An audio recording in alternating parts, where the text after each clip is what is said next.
بس 5 منٹ اور آخری گزارش، رمضان المبارک میں دن کو کون کون پانی پیتا تھا؟ ماشاء اللہ ہاتھ کھڑا کر دیں. کوئی نہیں پی رہا تھا؟ اچھا یہ چھوڑا، پی رہا تھا. سچ بولا ہے اس نے ماشاء اللہ. روزہ رکھا ہوا تھا؟ نہیں رکھا ہوا تھا. نہیں رکھا ہوا، اسے پانی پی رہا تھا. تو رمضان میں ہم لوگ حلال سے کھانے سے، حلال پینے سے، حلال تعلقات سے میاں بیوی کے بچے نہیں بچے؟ بولو نا، بچے نا. رمضان میں روزے میں کون کھاتا ہے، پیتا ہے اور نہ یہ تعلقات رکھتا ہے؟ تو اب رمضان کے بعد ایک پہلی گزارش یہ ہے کہ حرام سے بچیں. رمضان میں اگر ہم حلال سے بچے ہیں تو رمضان کے بعد ہم کیا کریں گے؟ وعدہ ہے سب کا انشاءاللہ. حرام صرف کھانے کا نام نہیں ہے، حرام کھائیں گے بھی نہیں، حرام بولیں، جھوٹ بولنا حلال ہے حرام ہے، غیبت کرنا حلال ہے حرام ہے، گالی دینا حلال ہے حرام ہے، ناشکری کے بول لینا حلال ہے حرام ہے، حرام ہے. تو حرام سے بچیں گے، حرام کھائیں گے بھی نہیں، حرام بولیں گے بھی نہیں. اور دوسری چیز، حرام دیکھیں گے نہیں. کعبے کو دیکھنا عبادت ہے، والدین کو دیکھ لینا، محبت بری نگاہ سے دیکھ لینا حج اور مقبول عمرے کا ثواب ہے.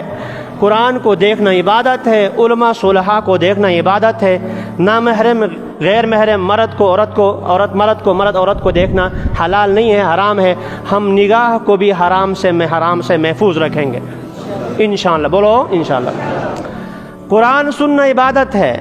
نعت بھی صحیح طرح مفہوم کی ہو، میں نے قید لگا لی تو سننا تو وہ بھی عبادت ہے. اور وعظ و نصیحت یہ سننا یہ بھی عبادت ہے. غیبت جیسے کرنا گناہ ہے، حرام ہے، غیبت سننا بھی حرام ہے. گانے اور قوالی وغیرہ یہ جیسے خود کرنا حرام ہے، سننا بھی حرام ہے.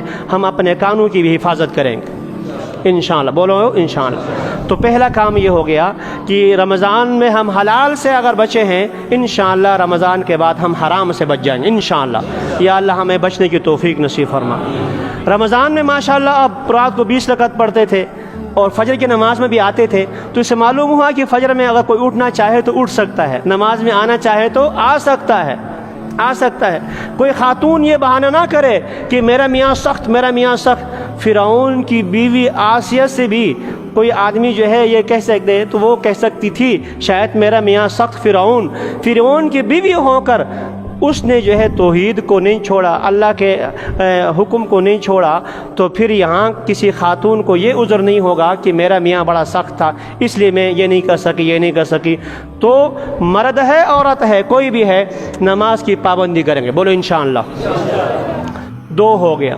اور تیسرا اور آخری یہ کہ قرآن مجید کی تھوڑی بہت تلاوت کریں گے. قرآن مجید کی تھوڑی بہت توجہ حضرات کی ہے.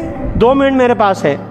ہمارا آخری سہارا محمد مصطفیٰ ہے. کون ہے بولو؟ محمد مصطفیٰ صلی اللہ علیہ وسلم. سفارش کریں گے اگر کل قیامت میں وہ ہمارے خلاف اللہ کے سامنے دعویٰ کریں تو ہم بچ سکتے ہیں؟ وقال الرسول یا ربی ان قوم اتخذوا هذا القرآن مہجورا. نبی شکایت کرے گا یا اللہ میری قوم نے اس قرآن کو پس پش ڈال دیا تھا.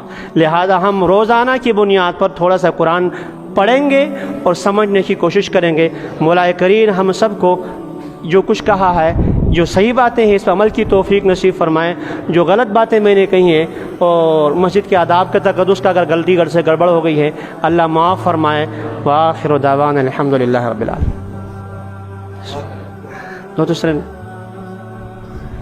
قاری صاحب وغیرہ انور صاحب تھے مور بس کے ہیں. اچھا